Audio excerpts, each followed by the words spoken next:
So, hello everyone. We are talking with Jose Floyd Lucero, who is really one of the lenders and family member of some of the Cordova Carver pieces that we have in the exhibition, Santeras, Images of Faith and Folklore, that is being exhibited at the Harwood Museum. This exhibit is co-curated by Gustavo Victor Goler and Nicole Ashley Dial-K, who is the Harwood curator. How are you doing, Floyd? I'm doing good. I'm trying to stay a little cool. It's a little warm out there today. It is warm out there. Yeah. Tell me just a little bit about yourself and your history and your sort of connection to the Cordova Carvers. Not much to say. Jose Dolores was my great-grandfather. And then, of course, his sons are my great-uncles. And his only daughter is my grandmother. And the rest of the guys are my cousins. Our cousins? Yeah, I was born here in Santa Fe a long time ago. And I'm still here. That's okay. So, Jose Dolores Lopez was, born back in 1886. He passed away in 1937. And can you just talk about him a little bit? Like he started off as a woodworker, correct? He started off as he did all kinds of things. Carpenter, cabinet maker, coffin maker. In the arts, he did paper flowers, furniture, and then somebody talked him into making santos. So that's what got him going as a santo part. And so, but his furniture is more collectible, I think, than his santos are. His furniture was, yeah. And it's pretty rare stuff to find these days, anyway, right? Yeah, the furniture is tough to find. Yeah, right. So he had the three sons, which are, what did you say? Your great uncles. Great uncles. He had four sons. Well, 5, 6 really. 2 died at a very young age. Right. And then there was Nicodemus, Rafael, Ricardo, and George. Okay, and so then my grandmother, Lydia. Did Ricardo live for a long time, or? Yeah, Ricardo did live for a long time. He did? Okay. Yeah. Was he ever? But he was never a carver. Who's that? Ricardo. He was never a carver. Oh yeah, he was one of the main carvers. Yeah. Okay. Yeah. So between then Nicodemus, Rafael, and George, Ricardo. So when it comes to George Lopez, right? He was one of the most famous of the sons, correct? Correct. Yeah. He's the one who kept it going. And so, what did he have any daughters? He had no children. He had no children at all. Okay. He sort of adopted Silvanita, but children of their own, no, they never had any children. Oh. So when we look back at some of the females in the genealogy, there is Silvanita Trujillo Lopez and Lydia Lopez Garcia, who are not in the exhibition, mainly because we don't really have access to any of their pieces. How were they related to the family? So, Lydia, my grandmother's Dolores' daughter. Right. And Silvanita is George's wife. Oh, okay. All right. And did they both carve at all, or just very little, or maybe they helped? Just very little. I think they were more into taking care of family, you might say. Right. Right. So then tell me about Benita Reino Lopez, who we do have in the exhibition. That would be Silvanita's mother, Ricardo's wife. Oh, okay. Ricardo's wife. Okay. Did you get to know her? Yes, I did. I got to know her pretty good. Yeah. Yeah. Because she was pretty prolific with her work, right? I mean, yeah, she did a lot of the flowers and the bird type things. Squirrels, little animals. Most of the females did that kind of work, except for Gloria. And Silvanita, they got into the bultos. More into the bultos, right? But the older women did, the flowers and birds and stuff like that. Right. So, like, what is the then when we talk about that style, there's the trees, there's there's lots of squirrels and rabbits and birds. Is there any significance to that, or is that just part of just what they did? They're whimsical. No. None. Just what they did. They concentrated on the smaller pieces while the males did the bigger stuff. Right. Yeah. So then we step down to Orlinda Sherwood Lopez, and there's a piece of hers that is I guess it's the sunflowers with the hummingbirds. Right.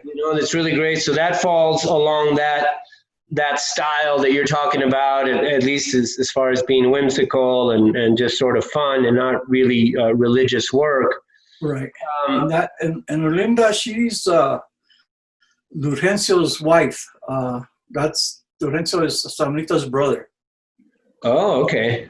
Yeah. Did he ever carve? Yeah, he did the market for a while. And then, like everything else, get old, arthritis sets in. Right. And sometimes you got to stop. Because I know Orlinda is still alive, correct? Correct. Yeah, she is. Was she ever in Spanish Market? Yes, her and Lugencio used to show together. Okay.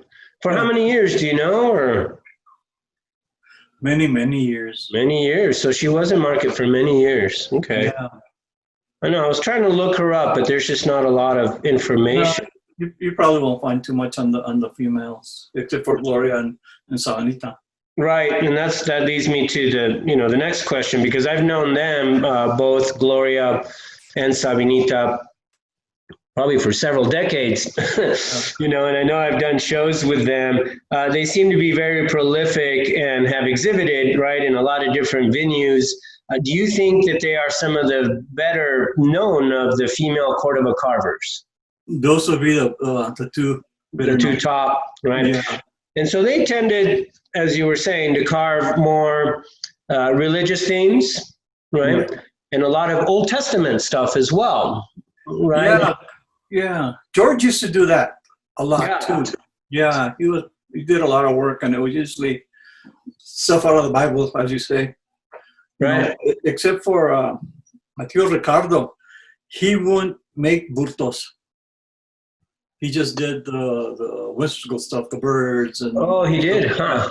He didn't do the saints because he had that thing, don't bring those false saints before me. Right. That was his thing. So he wouldn't make any. So I found that very interesting. That is interesting. I know that if we go back to Nicodemus, right, he changed sort of his religious beliefs somewhere. Yeah, along the way, Along the way, right, and stopped carving. But he did. I saw some. After a while, he didn't do religious things, saints or whatever. Mm-hmm. But he did do furniture and frames. Yeah, he stayed with that. That's interesting. So then, just back to Gloria and Silvanita. How are you related to them? Cousins. They're cousins. So you guys are cousins. And you must have grown up with them, right? Pretty much. We're like, I guess both of them, we're like 10 years difference in age. Right. So that's quite a bit when you're cousins, Yeah. But still, we grew up together and stuff. Yeah. Do you have family members living in Cordova now, or? No, not direct family members. No. The last one that lived there was my grandmother and my mother, and that was back in the 50s. So you were born in Santa Fe, but did you ever live in Cordova or not really? Not really. I used to spend summers with Silvanita and George, because they're my godparents. Ah. Okay, so... But to live there, no. No, right. It's such a small community. Yeah, it's very nice.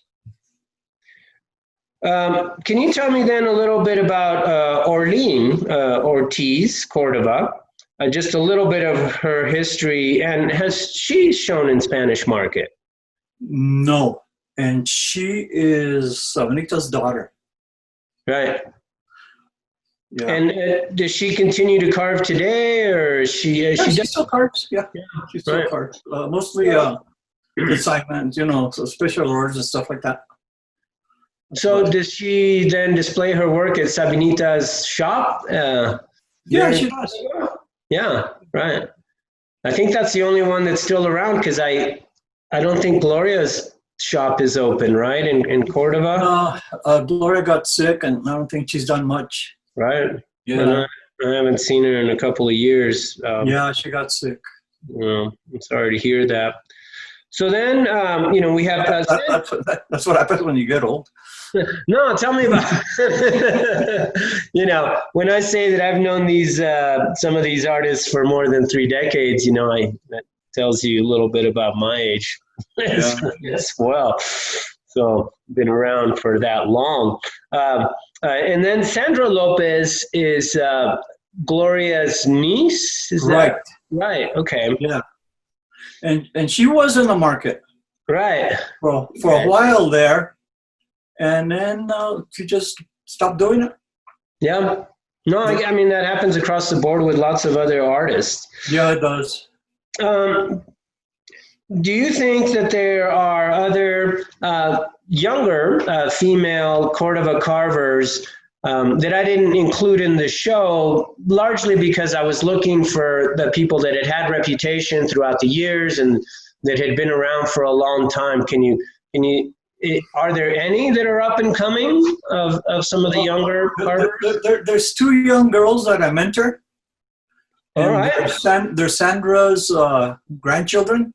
Wow. But they're sort of young. They're in their 10s, 12s. Right. Something in there. But they're coming up. They'll get there. They would be like in youth market and stuff. Yeah, they're still in youth. Yeah. So. I think of the other ones, I think maybe Orlean would be the youngest of the female carvers now, at that age, as an adult. Right. Because I think that's, Orlean has a tree, I think, in the show that you lent us, right? Yeah. I ordered that from her. I had her make that for me. Nice. Yeah. So, that's great to get a little bit of history from all these women. It's it's kind of hard to find. So your voice is important, in all of this. So I appreciate you, speaking to me in this, sort of quick Zoom interview. And thank you also for lending pieces to the Harwood. And so finally, if there's anything that you would like to add, to this interview, anything that you would like to say, either about the Cordova Carvers or this exhibition, or even about yourself, before we sort of sign off. No. Not about me. Well, but I was lucky. I was born into a great family. You know what I mean? Yeah, you have a great history. Yeah, so I was lucky with that. And I wish everybody well, whoever continues the art form, Yeah, I think we hope that it'll continue and stuff. Yeah. A lot of the artists in this exhibition are older, so they're not gonna be with us for too much longer. So that's why I think it's important that we discuss them and have an opportunity to showcase them. Because that's what we want, is for the this culture and and I think if somebody out there is willing to do it, they should look into some of the other older artists that have passed on or had stopped, because they have a story. Right, and they do have a story. It's hard to get their story. I'm going to say it's hard to maybe interview Silvanita and Gloria at this point. So or it would be in Spanish. Yeah, it would be in Spanish. Yeah. Which might work. Another person to talk to would be her husband, Junior, because they've been side by side all these years, doing it together. Yeah. No, I think I'm going to have to. You gotta think about the partners too, because they were involved with these guys a lot. Right. You know, the main guys, the males, and the females were there with them. Yeah. You know, right. doing it with them, and So they were never recognized. Right, as much, because maybe they were carving for George Lopez a little bit or something like that on the side, and just helping. You know, I know that my godmother used to do some of the chip carving for George. Mm-hmm. Yeah. So, you know, so they helped a lot. Right. Well, both for you and me, huh? What would we do without our spouses when it? It depends on the day. Keeping the artwork going, but it depends on the day. But yeah, what we do without them, right? You know. Yeah. No, I mean, I certainly wouldn't have the success that I have, you know, without my partner. Yeah, me too. If it wasn't for Maria. Yeah. Right. I'd be in front of the TV 24 hours a day. No one to crack you know? Bueno, Floyd, I'm gonna stop. All right. But thank you again so much. Thank you, Victor. You have a good day.